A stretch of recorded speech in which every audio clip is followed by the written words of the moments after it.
Can you please stop bothering my kid? Sorry.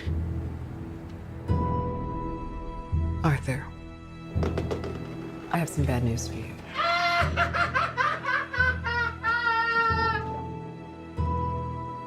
This is the last time we'll be meeting. You don't listen, do you? You just ask the same questions every week. How's your job? Are you having any negative thoughts? All I have are negative thoughts. And finally, in a world where everyone thinks they could do my job, check out this guy. When I was a little boy and told people I was going to be a comedian, everyone laughed at me. Well, no one's laughing now. You can say that again, pal.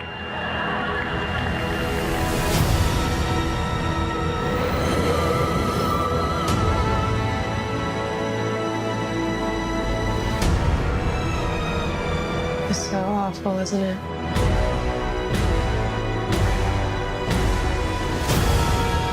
For my whole life, I didn't know if I even really existed.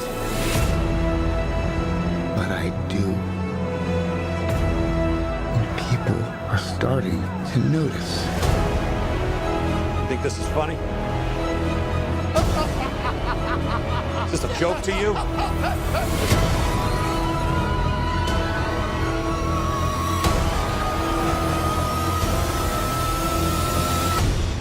Murray, one small thing. Yeah. When you bring me out, can you introduce me as Joker?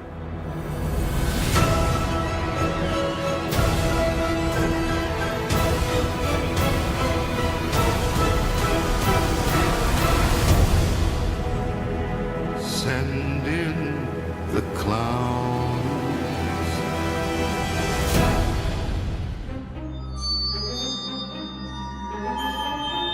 Welcome in, everybody, to I was going to say a bonus episode, but you know what? I think we're forgoing Batman 89 for another time, and we're just going to jump feet, head, and body first into Joker. Yeah, sure. Let's do it. Because, we want all of you to absorb all of how we feel about this, as I would say, polarizing 2019 film. So we're gonna do a review. We're gonna start spoiler free. We will let you know when the spoilers are about to begin. But there's stuff that I would like to talk about that has almost nothing to do with the movie, but has to do more with the theater experience and the controversy and all that stuff. But let's get the business out of the way. Joker was released October 4th of this year, 2019. Had a budget of $55 to $64 million. Has a worldwide box office of $258 million, $93 million opening weekend here in the United States. It was written by Todd Phillips and Scott Silver, directed by Todd Phillips, produced by Todd Phillips and Bradley Cooper. Very handsome. Oh, so handsome. And it stars Robert De Niro and Joaquin Phoenix. This is That Movie Show's review of Joker. Mike Wendt and Eddie McCabe. You can follow us on social media at Mike Wendt, at the Eddie McCabe, hashtag That Movie Show, and you can follow That Movie Show on all podcast apps and Facebook.com/That Movie Show TV. Wanted to get it right out of the way up front in case people didn't listen all the way to the end. Yeah, of course. But let's do spoiler free first. First of all, overall reaction, Eddie. I thought that this movie wasn't as good as it could have been. I thought that there were some really, really bright spots in the movie, but by the time the movie feels like it got going, it was over. I enjoyed it. I went into it. I believe it's been said we both said it on the show that we were approaching this movie from two different points of view. Yes. You yourself, dare I say, diehard Batman comics fan. Yeah, I would say that. I am not. I'm not a comic book fan. I was taking this movie face value as basically as if I had no pre-existing knowledge of Joker. So this was a fresh start for me. I looked at it. I thought it was a really well put together film.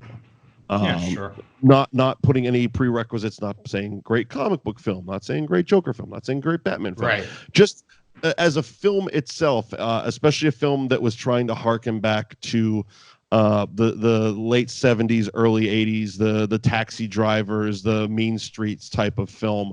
I felt it accomplished that.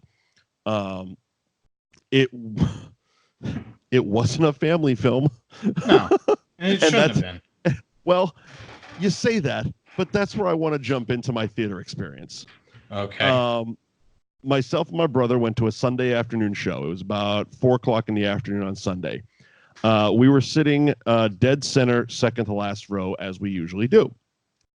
The whole entire back row of the theater was filled with one adult woman and 7 to 9, anywhere from 8 to 12-year-old children. Okay.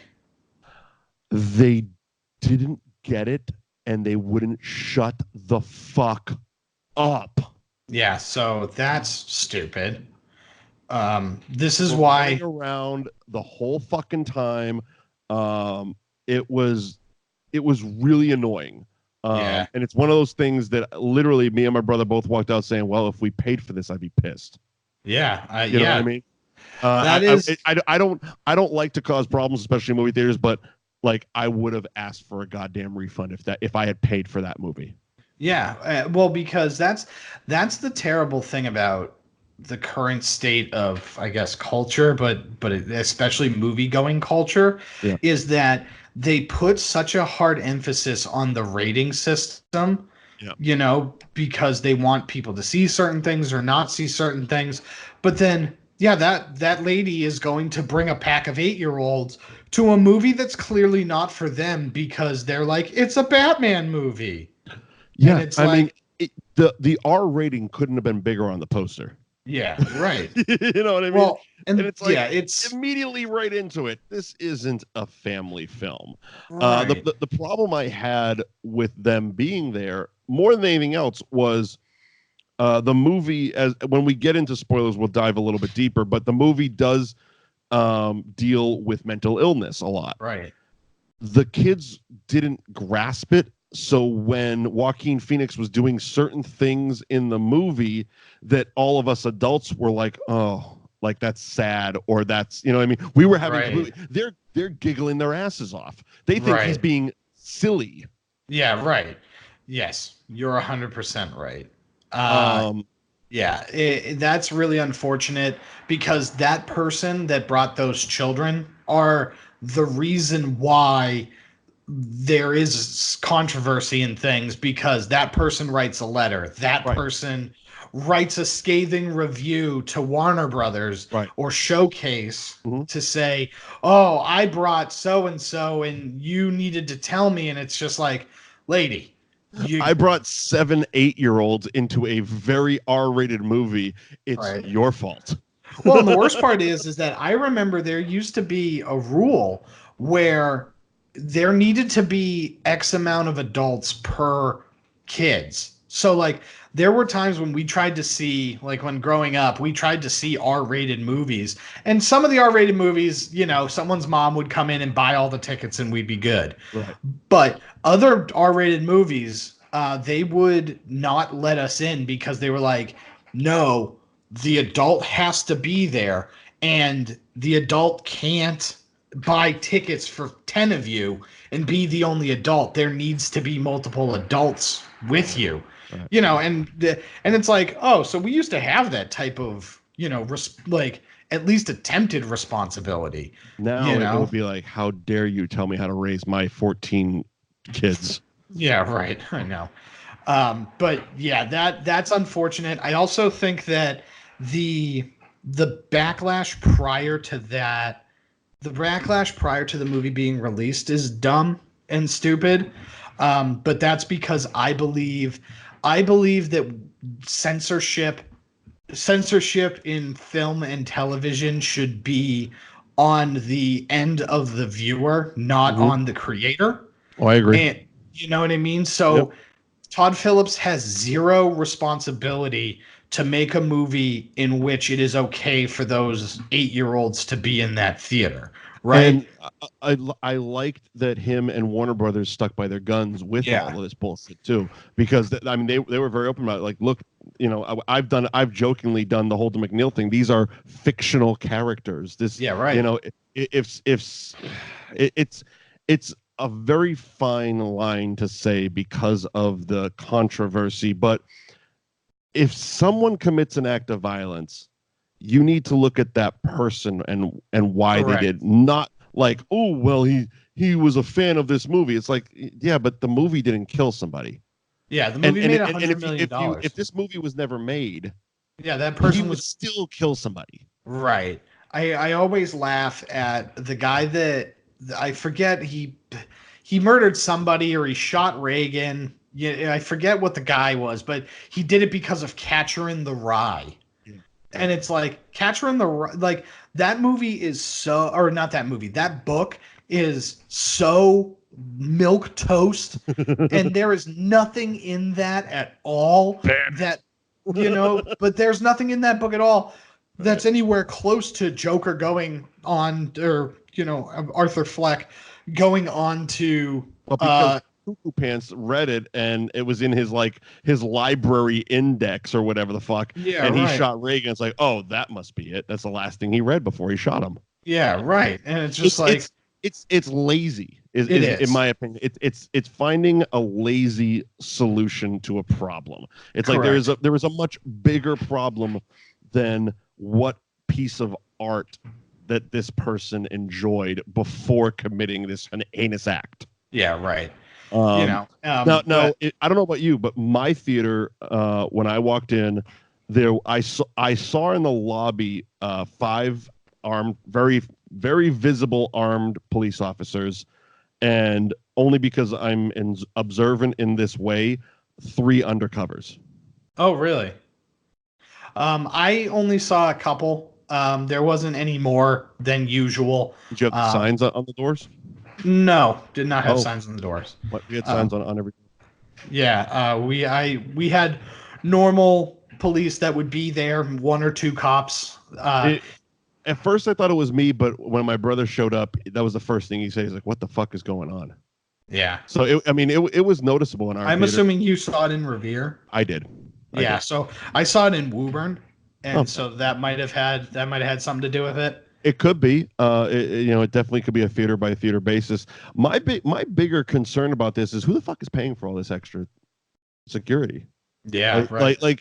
I mean, I again, it's a tough line to walk, because when shit like the controversy comes out about this movie, you can't ignore it, or you're just being an irresponsible business owner. Because if something does happen and you didn't take the precautions, it's a then catch-22. you're doubly fucked. Yeah, it's a catch-22. Right. It's awful. Well, and the worst part is that I feel like this controversy was drummed up by the foundation that is like the Victim Relief Fund from the first shooting. From the Aurora, Colorado one. The Aurora, Colorado one, which, look, you know, everybody should, you know, like, gun violence bad. I don't think I need to say that, right? But it feels like if Dark Knight Rises wasn't playing and fucking Mean Girls was playing, that person still probably would have walked in that same movie theater and shot those same people, unfortunately. Right. Yeah, but my point more is if that charity doesn't say this is, do it again. You kind of glitched out of there. Oh, I think to it that they were protesting Warner Brothers. We lost you for a second there. Oh, I don't know. Back up to where you said the charity doesn't say. Yeah, so I don't know if the charity doesn't say that there is a controversy, and like they're not demanding that Warner Brothers do X, Y, and Z, that if there even is a controversy, because the only time I heard about anything that was like, oh, this movie's controversial, it was direct in conjunction with that charity. And so it's like, so now are you just drumming up stuff just to get your name out there? Because that's shitty. It is, and I don't know. I'm guessing that's where it started. Now I don't have context. I don't have what originally was said. And I don't want to say that, yes, the charity started all this, because they could have made an off the cuff comment. And much like everything that happens in today's day and age, takes it and runs it. Twitter goes batshit over it because, hashtags. I know that pretty much the entire press junket, Joaquin Phoenix and Todd Phillips, were inundated with, does this movie promote real life violence questions, to which Joaquin Phoenix reportedly walked out on a bunch of interviews just because enough's enough. It's like, no, it's fucking art. It's a movie. It's calm the fuck down. Fiction. This, and we jokingly talked off air. It's like, the biggest movie ever, Avengers. How many people died? All of them. You know what I mean? It's like, I understand it's technically a little different. Yeah, right. But in one of those Avengers movies, half of the population in the galaxy was wiped out in a snap. Right. Joker, I think, killed four people. Now, I'm not saying one's better than the other. You murder somebody, you're a piece of shit. But right. You know what I mean? Yeah. Context. Violence is violence. You can't, you can't be mad at one, you can't be mad at the other. It's like, this movie doesn't glorify violence any more than a natural born killers. Well, it's also Dawn of the Dead, we just did on the podcast last week. It's like that. There's fucking plenty of people got shot in the face in that movie. Oh yeah. Well, because they technically were undead. That doesn't count. Well, living people got killed in that movie too. I guess that promotes real life violence. You know what I mean? It's like, it's also what are the rules? It's also Well, it's also frustrating when you're telling me something's controversial and you haven't seen it yet, or you don't know what the actual controversy is. See, and that's where I'm having a problem. That's why I liberally use the air quotes when I say controversial, because I don't fucking know what the controversy is. I've just known that people are talking about real life violence when it pertains to this movie. Yeah. And I mean, like I said, the movie, it harkens back to those Taxi Driver, Mean Streets, 70s Scorsese type of movies, the grindhouse movies, the exploitation movies. I mean, I sat in a theater with a bunch of people whooping it up over Three from Hell. Yeah. And that was extremely violent and extremely grisly and dirty violence. Not like Avengers violence, not a snap and dust, but like, guttings and disembowelment and shit like that. It's like why is one considered more is it because that Warner Brothers is behind this and Rob Zombie is an independent filmmaker over here? Is it like again, where's the fucking line? So there's no money to be made off of Three from Hell because it's a art house indie movie that only 100,000 people are going to see before it gets released on DVD and then floats around colleges, or it's Warner Brothers who has a wide release and I can get my name behind this and make some money. It's $3 million versus $93 million. Yeah, right. Plain and simple. Right. It's dollars and cents is the only thing, because that movie was way more violent. Yes. Yeah. You know what I mean? And it is what it is. It was a violent movie by design. Well, this was a violent movie by design. There was no it wasn't like they were trying to hide it. Right. Nothing about the press, nothing about the promotion of this movie was like, bring the kids. Well, and the craziest part about this is that, just to kind of circle it back to Joker specifically and the character, nothing in this movie is anything different than you would see that character do in the comic books. Right. You know what I mean? It's just given an R-rated spin, even though if you know anything about the character, there's stuff like Killing Joke, which was an R-rated animated movie and stuff like that, and there was like rape in that shit, right? Oh, there is. You know what I mean? I didn't see it, but just from what I've heard. Leading up to a big event like comic book crossover with Batman, Joker is sitting in Arkham Asylum and he's doing a Rorschach test. Is this the movie or the comic? This is the comics. Okay, this is the comic. So he's taking a Rorschach test, and they ask him what he sees, and you turn the page and it is a tiled room, maybe a padded room, I don't quite remember, but it is Commissioner Gordon, Nightwing, and Robin with their throats slashed, covered in blood with ha ha ha written all over the walls, right? In blood. In blood. And then you flip the page again and the Joker just goes, a fuzzy bunny, right? And so that is just in the comic book that you can buy in a comic book shop, a Newbury Comics, your local comic book shop. And so nothing in this Joker movie was anything close to that. Right. And it's like, so for you to tell me that this is some sort of like new ground that you're going to cover, please get over yourselves. It's really not. It maybe it's one of those things that, like, especially the way you just described that, made me think back to when I saw American Psycho in the theater. Right. It's like, because that was another one that was like people like outraged that this got made into a movie because the book was so horrific. Yeah. And by means violent. It was actually a very good book, but it was horrifically violent. And they couldn't believe it got turned into a movie. And I remember seeing it and having a ball. It was, I mean, it was a laugh riot. But, but I mean, it's fiction. It's fiction is the best way to put it. It's fiction, and the, again, quote unquote controversy. Calm the fuck down. Yeah. Seriously, get a hobby, get something real to protest, because protesting movies is just going to get you fucking ridiculed, in my opinion. Oh yeah, absolutely. It's going to get you nowhere. Movies, violent movies, are going to be around after we're all fucking gone. Of course. So try to focus your energies on something worth saving, in my opinion.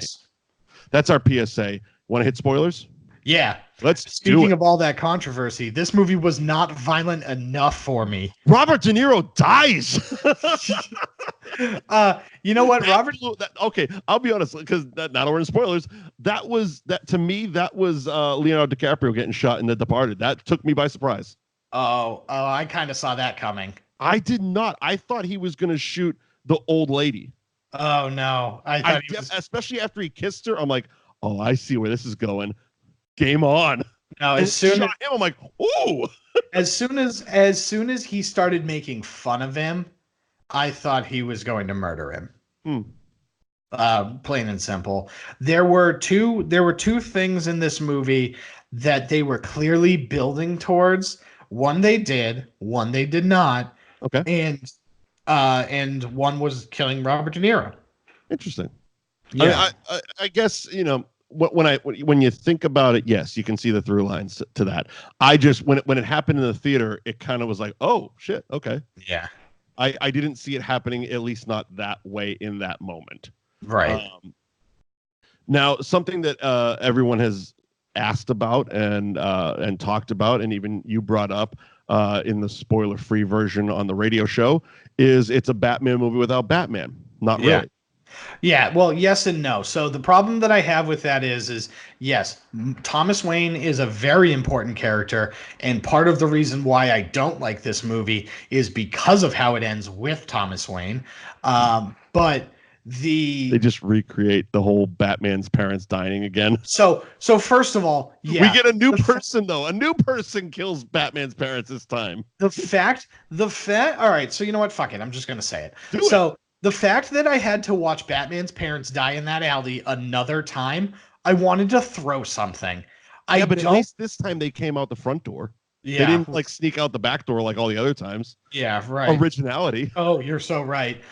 So the entire fucking movie is leading you to have this connection between Arthur Fleck and Thomas Wayne. His batshit crazy mother is telling him that he is Thomas Wayne's kid. Yep. The entire movie, Thomas Wayne.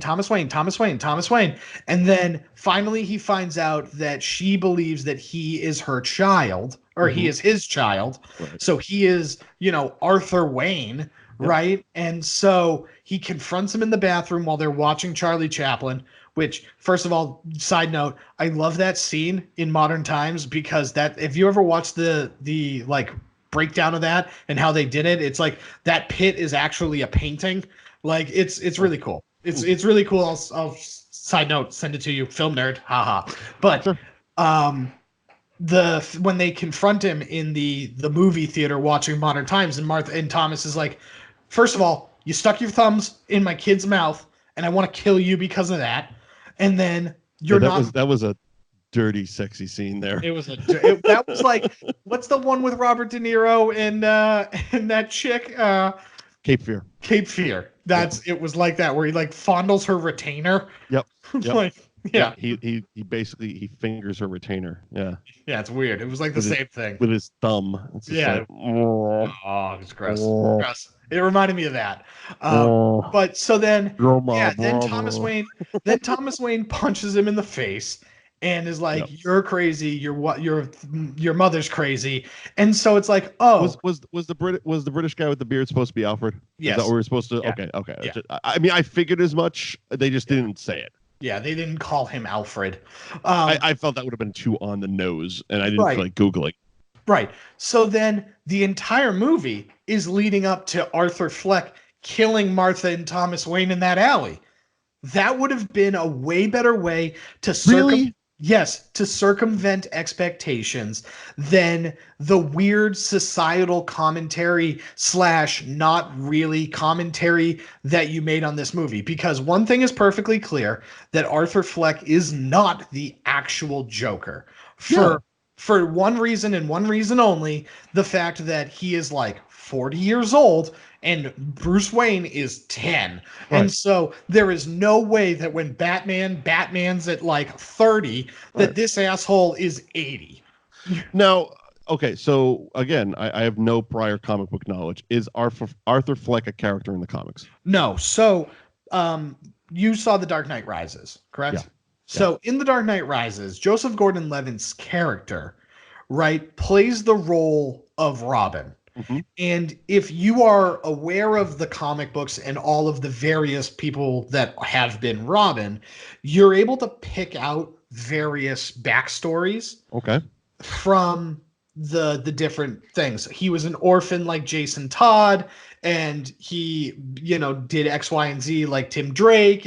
And so together the backstory pieces together all of the Robins into one. Okay. This movie does a lot of the same similar things, where there are bits and pieces, but predominantly from The Killing Joke, that make up one of the many backstories that the Joker has alluded to, right? Because in the comic books, there's two things. There's one, every time the Joker's been asked about it, he has been, he's been like, oh, this is my story. This is my story. This is my story. They paid homage to it in The Dark Knight, where he tells the Scar story, but the Scar story is different. They change each time, Right. So it's the same sort of concept, right? The second thing is that in recent times, they've defined it a little bit more.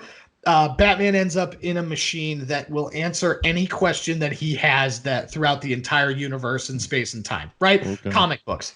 But he asks, who's the Joker? And the machine responds with which one. So even in DC continuity, there's multiple Jokers. It's very, very convoluted and very, very weird. Okay. Right. And so, because that was going into this, you had mentioned many times on the podcast, on the radio show, that was kind of your problem, because the Joker had never had an origin story and you were upset they were making an origin story. So is at least that part of you alleviated that? I mean, it's not, like you said, Arthur Fleck is not an actual character from any of the comics. So this is, and as you said, you don't believe that this is actually the Joker. So it's not like they gave the Joker an origin story. They just told this guy's story of, for lack of a better term, being a copycat, basically. Right. And it could have been called Copycat Joker for all we know. Right. And so part of the problem is that this movie, if it wasn't saddled with the Batman aspects of it, would have been much better, in my opinion. Right? This didn't need to be a Batman movie for you to tell this particular story. I'm not. Yeah, I won't argue with you on that, because that part of it, I was okay with the Thomas Wayne stuff. Right. It was when they introduced Bruce Wayne, it was okay when it was okay. So I remember that when all of a sudden I put two and two together, and I'm like, okay, Joker's mom is really into Thomas Wayne, and she's alluding that they had an affair and a relationship, and blah, blah, blah. And they were building that he was Thomas Wayne's kid. I'm like, oh, that's kind of clever that they're trying to allude that Batman and Joker are half brothers. Right. Then they actually brought the kid Bruce Wayne into it. I'm like, no. like sometimes, like some things in that respect, I didn't feel that part of the story needed to happen. I didn't like it. It was a bit too on the nose. Right. Well, which also led to us getting that alley scene that you hate. Well, and the thing is that if you tweak it, because you're absolutely right. If Bruce and Arthur Fleck are half brothers, and you're saying that the Joker and Batman are half brothers, then awesome. Because it's also coming to you. It's being told to the audience through the voice of a batshit crazy woman watching TV. Yeah, right. And this TV takes place within Gotham City, where the Waynes are obviously powerful people. So it's not outside the realm of possibility that they will be watching the news and Thomas Wayne will be on the news, and Cuckoo Pants is being like, I love him. Right, it's right. Like, and she did work he's for your him. daddy. It's like she might not have ever worked for him. Yeah, that's true. Yeah. You know what I mean? It's like she's fucking padded wall crazy. Right, exactly. And so, yeah, the fact that, because that would have been cool, but yeah, the age disparity makes it not great. And then there's no payoff with the two of them, which it felt like we were building towards, and we never got there between Arthur and Thomas, right? Because the crescendo of that comes in the bathroom at the movie theater, right? And that's it. But it's one of those things, and that I don't mind so much, and that's why I don't feel the Bruce Wayne part of it. I don't feel the alley part of it is necessary. However, the way they executed it, I was okay with that, because it kind of sells this Joker's story, where, as you said, he's not the Joker. He's not some mastermind criminal. He's a fucking mentally ill person who, and it's fucked up, because I was talking about my brother. I was talking with my brother about it after we saw the movie, and what they did was a little fucked up, because they made this villain a very sympathetic character. Right. Like the first 3 acts of violence are in self-defense, arguably. Correct. He's getting his ass stomped on a train. In the opening scene, he gets his ass beat by people. He's left in an alley over the opening title of the movie, beaten and bloodied. Yes. He's not some master criminal. He's just a sick person. Right. And the other part of my issue with the construction is if this is not a Batman movie and it's not tied to this, at least the expectation of a very, very prominent character, then it would have been better. But the problem is that the acts of violence that this character portrays, it never feels like it lives up to the hype of or the mantle of the character that they tagged you with, right? Now, I mean, again, I think that was by design. Right. And so as somebody who is a fan of this medium and a fan of this character, I feel really ripped off. I keep using the phrase half pregnant, right? Mm-hmm. Because you didn't make a movie. You reaped all of the benefits of being able to say that this is a related Batman story without giving any of the actual Batmaning, right? And so he, like you said, he finally... I like that Batmaning is a verb. Yeah, it's now officially a verb. So Arthur Fleck gets attacked on a train. Yep. And he murders those 3 people. Yep. He then proceeds to go into that bathroom and feel like it looks like the weight of the world has lifted off of his shoulders and he is now reborn, right? But it feel like we do that and then nothing happens for a solid half hour, and it's like, man, if you're supposed to be this person, if you're supposed to grow into this person, you never fully do it. But isn't that what you were saying? He's not. Right. He's but not. then it, I mean, I get it. The point you're trying to make is you feel ripped off because it was implied that he is the Joker, even though the character isn't. yeah, well, I feel like I was bait and switched. And then watching the movie, it's clear that this character isn't. But then the character sees himself in it's very very weird, right? Okay. Because the character sees himself in the anarchy that's being created by the situation in the city around him, Right. but not necessarily by the influence of his actions. Right. You know? And so it's not. This movie didn't need to be a Batman movie, and you didn't need to call it Joker. And this movie would have been But isn't it better. more fun? I don't see. I don't even necessarily think that way. The pacing of this movie was so slow. It was. And it's like, but again, that to me was Todd Phillips doing his homage to the '70s Scorsese movies, the Mean Streets, the Taxi Drivers, those type of movies. Right. That's what every shot felt like. yes, It felt like dirty '70s New York City. right. You know, dirty grind. Like this would have played as a double bill with a Grindhouse movie. Yes. Oh, you're 100% right. It's just the movie. The movie tried to be too smart. And I just think that it kind of missed the mark for me a little bit. You know? Because I thought Joaquin Phoenix did a great job in portraying the character that was written, but at times it felt that it was, look at me, I'm acting. And it. So what you're saying is you would have enjoyed it better if it wasn't called Joker and if it was called Fleck? Yeah, if it was called Fleck, this movie would have been awesome. If we eliminated the Thomas Wayne stuff, definitely eliminated the alley shooting and the boy scene. Yeah. You know what I mean? Like if you changed a Bruce Wayne to a little girl and you eliminated the back alley shooting and the movie ends the way it ends, that's a great movie. Right.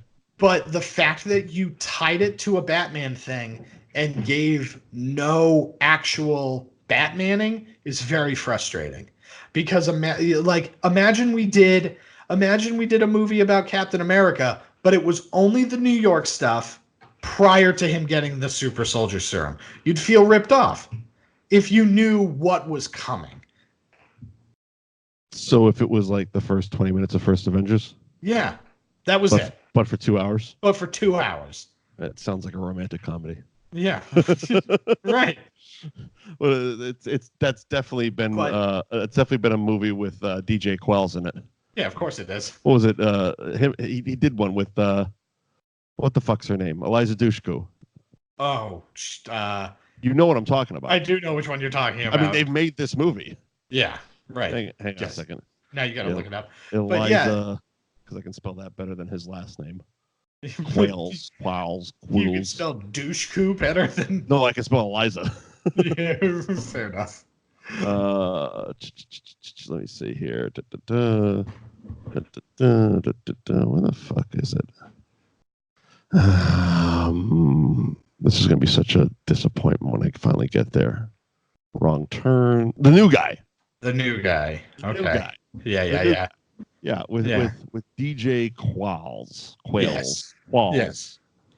Qualls. And so that's the thing. That's my problem. That's my problem with this movie because so that's Captain America 1.0. It's Captain America 1.0. It's like because this movie is also like it's just falling down, but with a more updated coat of paint. Yeah. You know what I mean? Kind of.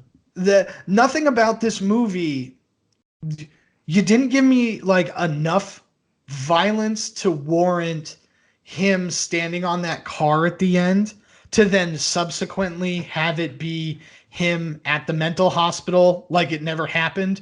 But it never gives me that like moment from like Inception. You know, at the end of Inception when the top spins and right before it cuts to black, it wobbles just a smidge. Yep. And so you'll never know, right. But at least it puts the doubt in your head that it's like, oh, is it real? Is it not real? Right. And this movie never gives you that moment, right? Like he's sitting in the doctor's office and he laughs. He actually laughs for the first time at something funny. Mm-hmm. Because that laugh is different than all of the other laughs in the movie, which I did like. I thought that, like I said, Joaquin Phoenix did a great job at the character that he was portrayed. But then him murdering the person and then running down the hall, it's just the psychiatrist he's talking to at the end. Oh, okay. You know, it's like, so you didn't reframe the movie in any like real way to like let me know of like, so was all of it in his head? Was none of it in his head? Is he hearing this from another person? You know, like what is the... Well, see, I looked at it like this, especially with the ending of murdering the psychiatrist. Something about him realizing he can kill people, right, was, for lack of a better term, in his head fixing his mental illness. Because after he killed those three guys, he started to have a bit more clarity in his head, right, yeah, about things. Like he started to realize when he goes into the neighbor's apartment and then realizes, oh shit, she wasn't there all these times I thought we were dating. right, And then he kills the fat clown that gave him the gun. By the way, that scene with the dwarf was hilarious. Amazing. And it's just it's moments like that, and like him going through the whole Tonight Show thing, right, was like he knew what he was doing at that point. This wasn't, right, this wasn't the act of a psycho. It was meditated. It was premeditated. Yeah. And it was almost as if it was like the violence was centering him and helping his disease. Right. Lack of a better term.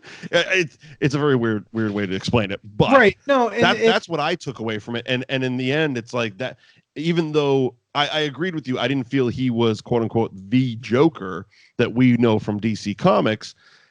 He was turning into this alternate 1985's version of the Joker. Right. You know what I mean? Yeah. Where it's like he wasn't the Joker, but now he is going off and becoming the Joker, even though there is still a Joker out there that's the Joker. Right. Yeah. It's weird. Again, this movie would have been better if it wasn't attached to DC Comics. Right. This, like, you know what I mean? Like, because anybody that is a fan of the medium is gonna, and I can't speak to everybody, but I do know somebody else that saw it and is a very, very big Batman fan. Right. And it's Jamie Jimikowski of For the Pops, right? And him and I were talking, and he feels the same way I do, mostly because this movie also did that prequel thing that him and I both hate. What's that? So it's that prequel thing where, oh man, shucks, all of these people already knew each other, but they didn't know it yet. Go on. Like, oh, this person, like, for example, in this movie, that the Joker, if this is supposed to actually be the Joker, he already met Bruce Wayne once before, and he met Alfred before already, and the only thing that was missing was like Selena Kyle hanging out as like a child. Okay. That sort of thing. Okay. The biggest one that has always really annoyed me is that Yoda knew Chewbacca. Yes. That's the one that annoys me. To no end. Or, okay. Don't get me started. We could deep dive into the fact that the droids exist in all the prequels, yet nobody seems to know them when they show up in 4. Oh, yeah, well, because of the stupid... R2-D2 saved Obi-Wan Kenobi's life at one point. Well, the worst part is that they erase C-3PO's mind, but they don't erase R2's. Yeah, but they didn't erase Obi-Wan Kenobi's mind. He doesn't seem to know who the fuck these things are. Yeah, right. He's like, oh, I don't know these. Yeah. I don't remember owning any droids. Okay, you old weirdo. You literally call out R2D2 in episode 1. Seriously. Like you actually say the line. Seriously. It's R2D2. All right, we could really deep dive, which we don't. We shouldn't do right now. No, we definitely shouldn't. Let's not do prequel talk right now. Yeah. So overall, what's your rating? What's your recommendation as far as people seeing Joker? Go and see it. Go and see it because I do In the understand. theater. Yeah, go and see it in the theater. It's a good theater movie. It was, it's slow, it's methodical. It's an adult movie. It is an adult movie. It's very much and I don't mean that as in it's a R-rated. It's a mature audiences. I mean it's like you're saying, it's slow. You need to actually sit and listen to the dialogue. You need to pay attention. It's not an adult movie as in it's violent or sexy. It's an adult movie as in you need to pay attention to it. Right. So like I always say that there are movies like you need to be an adult in the theater as well. Right. I play a lot of Madden, right? And I like to have things on while I'm playing Madden because I hate listening to the commentary because it's just people being like, oh, so-and-so with the first down. It's just like, it's annoying. Right. And so there are shows and movies that you can put on while you're doing other things and you just check in from time to time. And Kill Bill is one of those movies for me, partly because I've seen Kill Bill a million times. It's one of my favorite movies. Right. John Wick is another one where you can just glance over from time to time and enjoy the movie, right. But this is, this Casino, The Godfather, these are adult movies where, look, here's the thing. Joker is a very, very complex movie. That's why I have very, very complex emotions about it. Right? Because, it's fascinating that this movie is about a guy who sees the decay of a city and is so mentally ill that he thinks that it's him. He thinks that he is the cause of this. Right. And it's like, oh, that's fascinating, right? It's fascinating for a man that did stuff inconsequential. Basically, he feels that his life is validated, and watching that descent into madness is fairly entertaining. Right.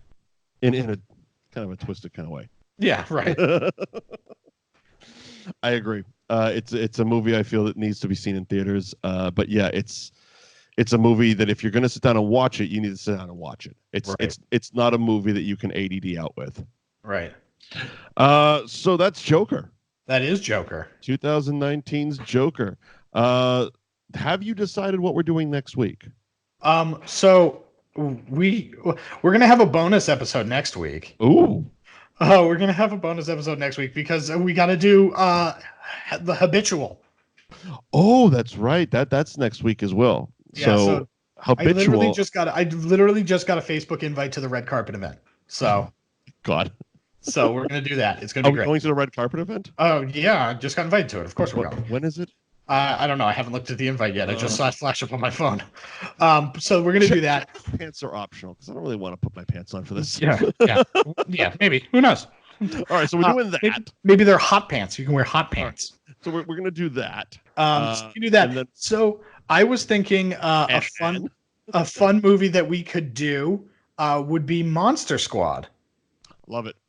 Let's do Monster Squad. Let's do Monster Squad. 85? Something like that. Something like that. A kids movie that wasn't really a kids movie. Yeah, right. All right. So coming up next week on That Movie Show, Monster Squad with a bonus episode of Habitual. Mike Wendt, Eddie McCabe. You can follow us on social media at Mike Wendt, at the Eddie McCabe, hashtag That Movie Show. If you want us to review a movie, that's how you get in touch with us. Facebook.com/That Movie Show TV.